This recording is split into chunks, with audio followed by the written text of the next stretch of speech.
प्यारे बच्चों, आज मैं आप लोगों को कक्षा 9 गणित के अंतर्गत प्रश्नावली 2.5 के प्रश्न संख्या 9 और 10 में दिए गए प्रश्नों का हल इस वीडियो में बताऊंगा। देखिए प्रश्न संख्या 9 में क्या है, कह रहा है सत्यापित कीजिए। क्या कीजिए? सत्यापित कीजिए, अर्थात आपको जांच करनी है, वेरिफिकेशन करना है कि क्या जो ये कथन लिखा गया है ये कथन ये आपस में बराबर हैं या नहीं। जैसे पहला वाला कथन क्या है, x cube plus y cube बराबर x plus y into x square minus x y plus y square. ये पहला वाला कथन है, x cube plus y cube बराबर x plus y into x square minus x y plus y square. हमें ये सत्यापित करना है कि क्या ये दोनों बातें बराबर हैं या नहीं। तो दोनों बातें बराबर हैं या नहीं, इस बात का सत्यापन करने के लिए चाहे वाम पक्ष को हल करिए और उसको हल करने पर दाएं पक्ष की प्राप्ति हो जाए जो दाएं पक्ष में लिखा हुआ है, तब आप कह सकते हैं कि इसका सत्यापन हो गया। दूसरा तरीका, कभी कभी दाएं पक्ष में लिखी गई बात को हम हल करते हैं, अगर उससे बाएं पक्ष की बात अगर आ जाती है तो हम यह कहते हैं कि दोनों पक्ष बराबर हैं। इसका सत्यापन बिल्कुल सही है।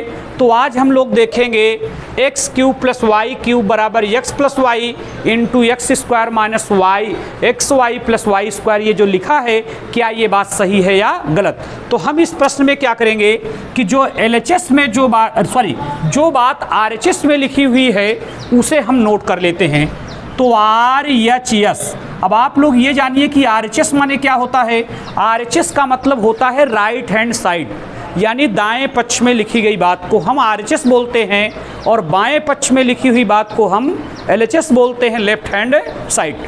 तो हम आज दाहिने पक्ष से बायां पक्ष लाएंगे। अगर दाहिने पक्ष से बायां पक्ष अगर इसमें आ गया तो हम यह कह सकते हैं कि ये दोनों बातें आपस में सत्य हैं, ठीक। और अगर दाएं पक्ष से बायां पक्ष नहीं आता है तो हम यह कहेंगे कि ये बात आपस में सत्य नहीं है। तो आप जानिए कि ज़्यादातर जो है 99% जो है बाएं पक्ष से लोग दायां पक्ष प्राप्त करते हैं, लेकिन कभी कभी कुछ परिस्थितियों में कभी कभी दाएं पक्ष से बाएं पक्ष की प्राप्ति भी की जाती है। तो आज वही कंडीशन है, हम लोग दाएं पक्ष को हल करके बायां पक्ष लाएंगे। तो हमारे दाएं पक्ष में क्या बात लिखी हुई है, x plus y into x square minus x y plus y square. ये बात हमारे दाहिने पक्ष में लिखी हुई है। अब हम दाहिने पक्ष से वाम पक्ष ला लेंगे। तो देखिए, आप देखिए बातें जो लिखी हैं वो ब्रैकेट्स के अंदर लिखी हुई हैं और दोनों ब्रैकेट्स के बीच में यहाँ कौन सा चिन्ह आपको दिखाई दे रहा होगा, कोई चिन्ह नहीं।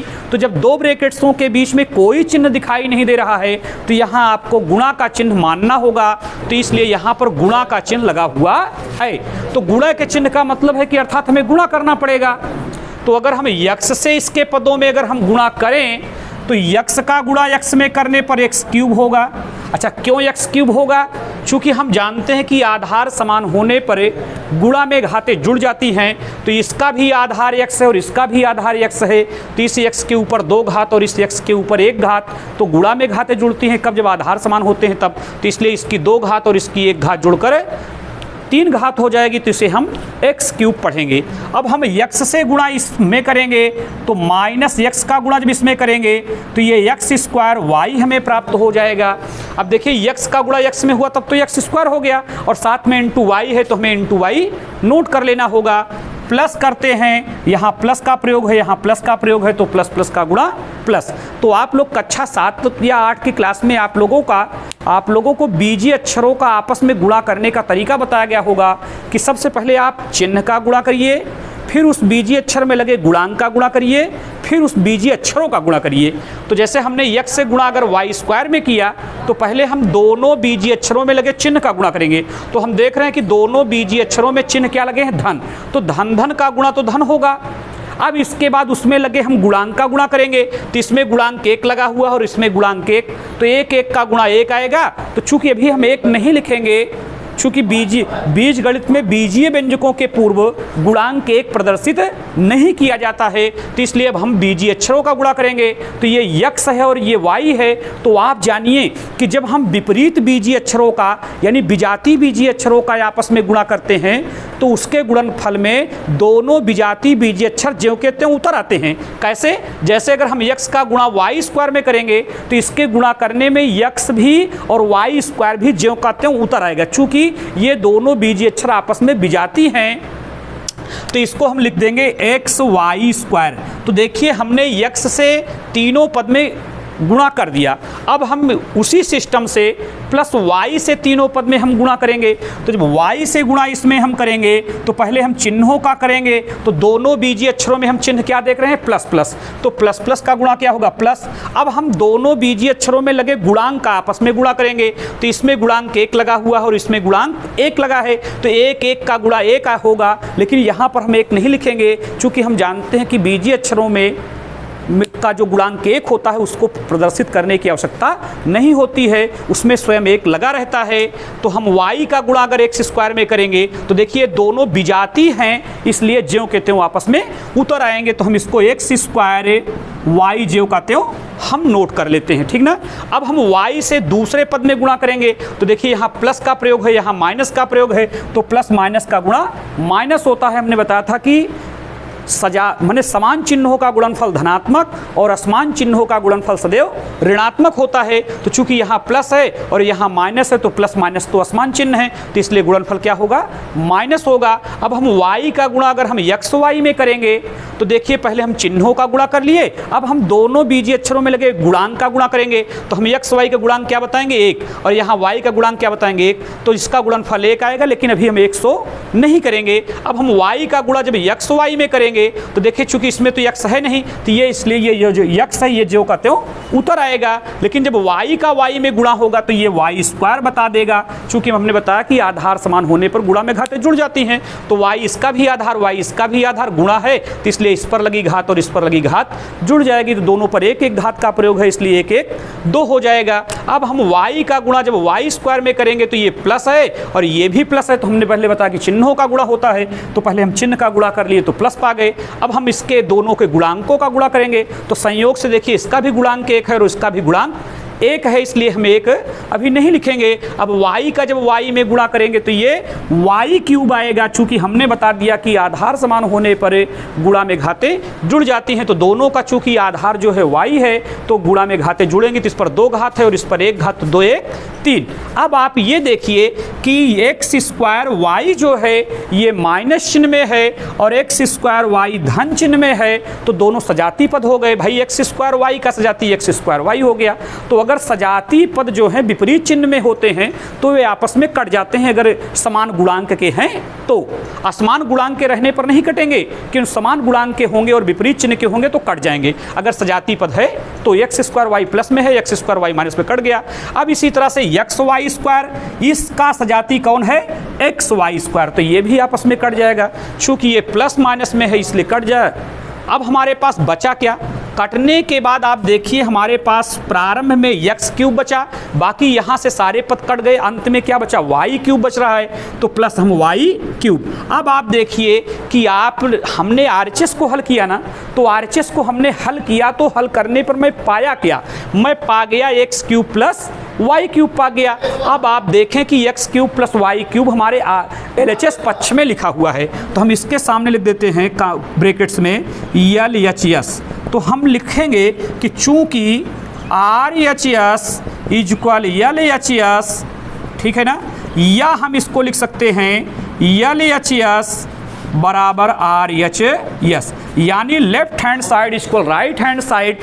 तो हम यह कहेंगे कि सत्यापन सही है, तो हमने इसका सत्यापन कर दिया। तो इसी तरह से देखिए आपके पास एक दूसरा वाला भी, इसी प्रश्न में 2 प्रश्न हैं, तो दूसरा वाला देखिए क्या दिया है।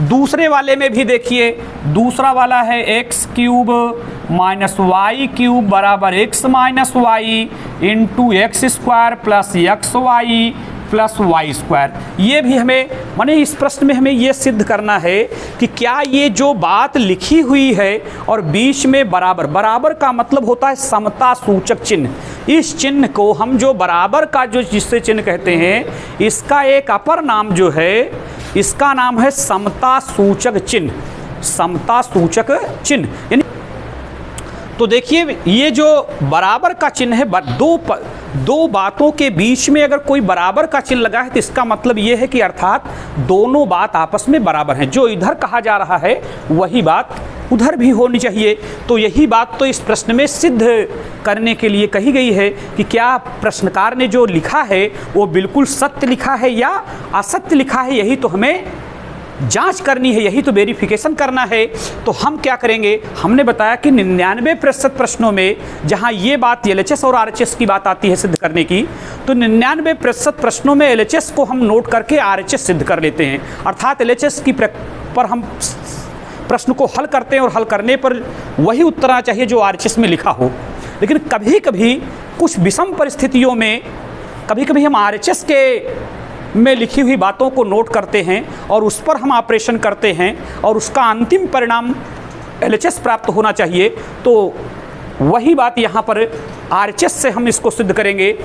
तो RHS में क्या लिखा है, x minus y into x square plus x y plus y square. ये हमारी बात RHS में लिखी हुई है, यानी राइट हैंड साइड। आप जानिए कि कौन सी बात, कैसे हम जानेंगे कि कौन LHS है और कौन सा RHS है।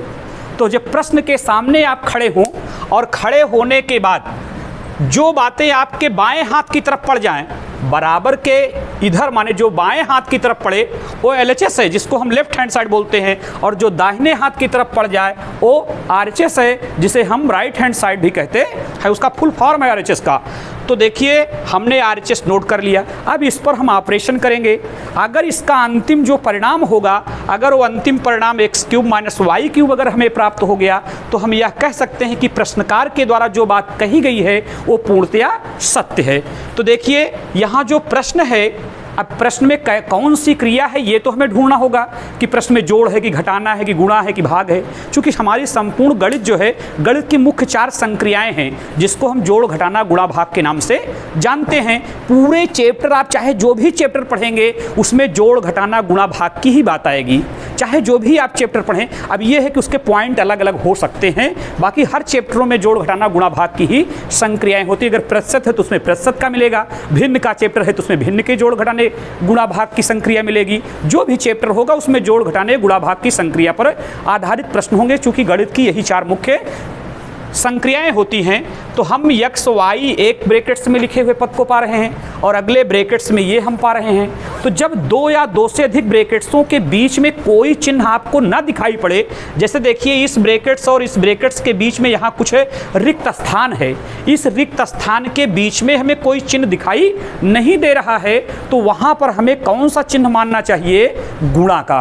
कौन सा चिन्ह मानना चाहिए, गुणा का चिन्ह। अगर कोई चिन्ह नहीं लगा है तो गुणा, और अगर कोई इसके अतिरिक्त अगर कोई होता, धन होता, ऋण होता, भाग होता, तो स्पष्ट यहाँ पर लिखा होता, और नहीं लिखा है तो गुणा मानिए। तो अर्थात इस तो बहुत बेहद आसान प्रश्न है कि आप इसके पदों से इसके पदों में गुणा कर डालिए। अब गुणा का जो नियम है इसको आप कक्षा 7 से ही जान रहे हैं, बीज गणित के अक्षरों का आपस में गुणा करना। तो इसका सीधा नियम है कि जब बीज गणितीय अक्षरों का हम आपस में गुणा करते हैं तो पहले हम उसके बीजीय अक्षरों के पदों में लगे चिन्ह का गुणा करते हैं, फिर उसके बीजीय अक्षरों में जो उसका गुणांक होता है उसके गुणांकों का गुणा करते हैं, और तत्पश्चात जो है हम बीजीय अक्षरों का गुणा करते हैं। ये 3 स्टेप है इसके लिए, पहले चिन्ह का गुणा, फिर गुणांक का गुणा, फिर बीजीय अक्षर का गुणा। जैसे अगर हमें x से x² में अगर गुणा करना हो तो पहले हम क्या करेंगे कि इन दोनों बीजीय अक्षरों में लगे चिन्ह का गुणा करेंगे। तो इसमें प्लस का प्रयोग है, इसमें प्लस का प्रयोग है,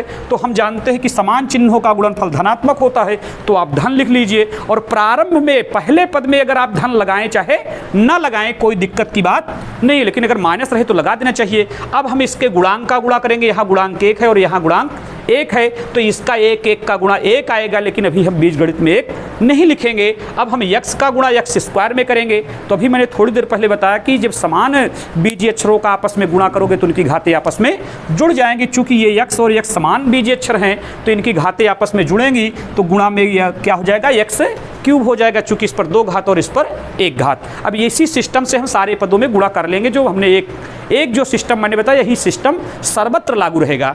तो हम अब x का गुणा x y में करेंगे तो दोनों में प्लस चिन्ह का प्रयोग है, तो प्लस का प्रयोग। अब x से इसमें गुणा करेंगे तो x स्क्वायर y आएगा, चूंकि x का गुणा x स्क्वायर होगा, y इसमें लगा है तो इंटू y उतारिए। अब x का गुणा इसमें आप करेंगे तो क्या आएगा, प्लस एक्स वाई स्क्वायर इसका हो जाएगा। जब हम x का गुणा y स्क्वायर में करेंगे तब तो एक्स वाई स्क्वायर हो जाएगा।